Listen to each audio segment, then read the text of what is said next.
Indian medical association ने कोरोनिल को लेकर योग गुरु बाबा रामदेव के दावे पर सख्त सवाल खड़े किए हैं। आईएमए ने स्वास्थ्य मंत्री की भूमिका पर भी सवाल उठाए हैं। आईएमए ने कहा कि स्वास्थ्य मंत्री की मौजूदगी में डब्ल्यूएचओ के सर्टिफिकेशन का खुला झूठ बोला गया।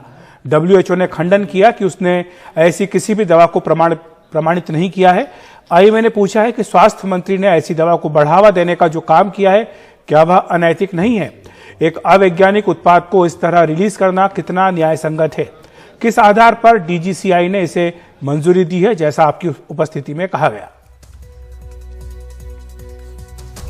डब्ल्यूएचओ के ऑफिशियल ट्विटर हैंडल के ऊपर ऐसा कुछ नहीं है। उन्होंने खंडित किया है इस बात को। आज वो एविडेंस बेस्ड मेडिसिन इतने शॉर्ट ड्यूरेशन में लाया, इसके बारे में हम उनसे पूरी जानकारी चाहते हैं। आपको याद होगा कि 3-4 महीने के पहले ऐसे ही उन्होंने दवा लाई थी, वो बाद में विड्रॉ की गई थी। पेशेंट बढ़ने के टाइम पे ऐसा अगर कोई दावा करे कि ये प्रिवेंशन में भी काम आता है, ट्रीटमेंट में भी काम आता है और पोस्ट कोविड भी काम आता है, तो ये थोड़ी सी असंभव बात कही गई है। इसके बारे में हम फूड ड्रग और जो भी अथॉरिटीज है उनसे पूरी इसकी चर्चा करके उनके बारे में डॉक्यूमेंट प्राप्त करने की आवश्यकता रखते हैं और तब तक आईएमए इसका निषेध करेंगे और ऑब्जेक्शन लेंगे।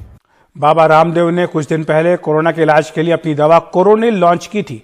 केंद्रीय स्वास्थ्य मंत्री डॉक्टर हर्षवर्धन और केंद्रीय मंत्री नितिन गडकरी भी इस लॉन्च कार्यक्रम में मौजूद थे। बाबा रामदेव ने दावा किया था कि उनकी दवा को डब्ल्यूएचओ यानी विश्व स्वास्थ्य संगठन से मंजूरी मिली है और डब्ल्यूएचओ ने इसे जीएमपी यानी गुड मैन्युफैक्चरिंग प्रैक्टिस का सर्टिफिकेट दिया है। दावा यह भी था कि पतंजलि की दवा कोविड के इलाज की पहली एविडेंस बेस्ड दवा है।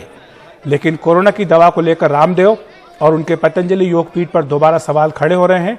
दरअसल डब्ल्यूएचओ ने स्पष्ट किया है कि उसने कोरोना की किसी भी दवा को मंजूरी या प्रमाण पत्र नहीं दिया है।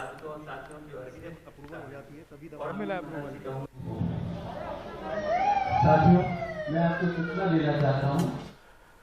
और कोरोनिल पर डब्ल्यूएचओ के स्पष्टीकरण के बाद बाबा रामदेव के सहयोगी बालकृष्ण ने ट्वीट करके सफाई दी है। उन्होंने कहा, हम इस भ्रम को दूर करना चाहते हैं।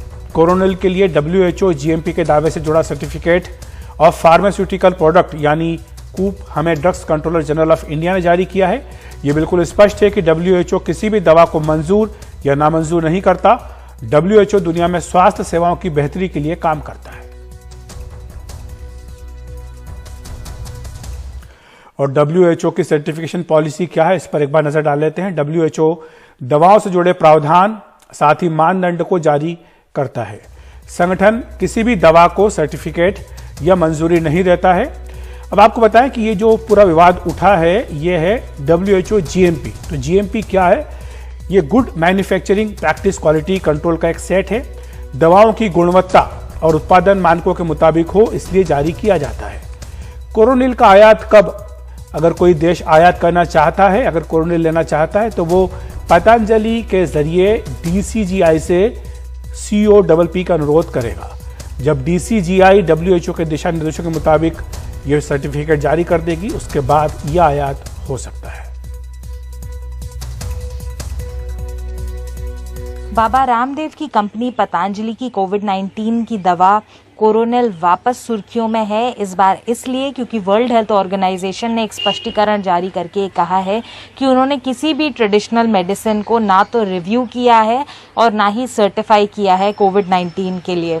ये स्पष्टीकरण इसलिए आया क्योंकि हाल ही में जब कोरोनिल का लॉन्च हुआ था, तब कई बड़े मंत्री भी मौजूद थे। Transport minister Nitin Gadkari, health minister doctor Harshvardhan और उनके साथ साथ बाबा रामदेव जो कि प्रमोटर है पतंजलि के, वो सब एक इवेंट में मौजूद थे जहां पर इसका लॉन्च किया गया। और उसके बाद पतंजलि ने एक स्टेटमेंट जारी करके ये कहा गया कि कोरोनिल को जो सर्टिफिकेशन मिला है वो डब्ल्यूएचओ की सर्टिफिकेशन स्कीम के आधार पर मिला है, जिसके बाद कई जगह ये रिपोर्ट्स आई कि डब्ल्यूएचओ ने कोरोनिल को सर्टिफाई कर दिया है, उनका ठप्पा लग चुका है अब इसके ऊपर। और इसके बाद इस तरह की रिपोर्ट्स आती रहीं। पर कुछ टाइम बाद ये हुआ कि जो मैनेजिंग डायरेक्टर हैं आचार्य बालकृष्ण, पतंजलि के मैनेजिंग डायरेक्टर हैं, उन्होंने एक ट्वीट जारी करके कहा कि डब्ल्यूएचओ ना तो किसी भी ड्रग को, किसी भी दवा को अप्रूव करता है और ना ही डिसअप्रूव करता है। इस तरह की चीज़ें डब्ल्यूएचओ नहीं करता है। जो सर्टिफिकेट उन्हें मिला है वो भारत के ड्रग रेगुलेटर डीसीजीआई के थ्रू मिला है। तो इसको अगर हम बात करें तो सच्चाई क्या है इस चीज की, कोरोनिल का सर्टिफिकेशन किस तरह से आया, तो WHO ने जो है कुछ एक क्वालिटी बेंचमार्क्स सेट करे हुए हैं जिनको गुड मैन्युफैक्चरिंग प्रैक्टिसेस या GMP भी कहा जाता है। ये इसलिए है ताकि कई देशों के बीच में अगर फार्मास्यूटिकल प्रोडक्ट्स का या दवाइयों का लेन देन होता है तो कुछ बेसिक मापदंड हैं जो पूरे होने चाहिए और उसके आधार पर इस तरह का ट्रेड अलाउ किया जाता है। तो इसी के लिए ये मैन्युफैक्चरिंग प्रैक्टिसेस सेट की गई हैं जिसमें इस तरह की क्वालिटी कंट्रोल सेट किए गए कि किस तरह का मटेरियल यूज किया जा रहा है, किस तरह से डिस्ट्रीब्यूशन होगा। तो ये basic quality standards WHO set करता है पर सर्टिफिकेट उनकी तरफ से प्रदान नहीं किया जाता। उन्होंने इनफैक्ट जो देश हैं, जो मेंबर्स हैं WHO को, उनको भी बोला हुआ है कि आप जो सर्टिफिकेट प्रदान करेंगे उस पर आप हमारा एम्ब्लेम यूज नहीं कर सकते हैं क्योंकि उससे ये लगेगा कि हमने खुद इस दवाई को सर्टिफिकेशन दिया है। तो मान लीजिए किसी को अगर इंपोर्ट करनी है कोरोनिल, किसी देश को, किसी कंपनी को यहां से इंपोर्ट करनी है तो वो एक सर्टिफिकेशन के लिए रिक्वेस्ट डालेंगे और वो भारतीय ड्रग रेगुलेटर के पास जाएगा। तो DCGI का काम होगा कि वो उस तरह का फार्मास्यूटिकल प्रोडक्ट का जो सर्टिफिकेट है उसको प्रदान करे। पिछले साल भी जुलाई में एक बार ये विवाद में आया था कोरोनिल, जब ये कहा गया था कि ये बॉडी को एक सुरक्षा प्रदान करता है, कड़ी सुरक्षा प्रदान करता है कोरोना के खिलाफ, और तब आयुष मंत्रालय ने तब भी एक स्टेटमेंट जारी करके बाद में ये स्पष्टीकरण दिया था कि कोरोनिल को सिर्फ एक इम्यूनिटी बूस्टर के तौर पर बेचा जा सकता है, एक ऐसी दवा के तौर पर जिससे इम्यूनिटी बढ़ती है, पर उसे इलाज के तौर पर नहीं बेचा जा सकता।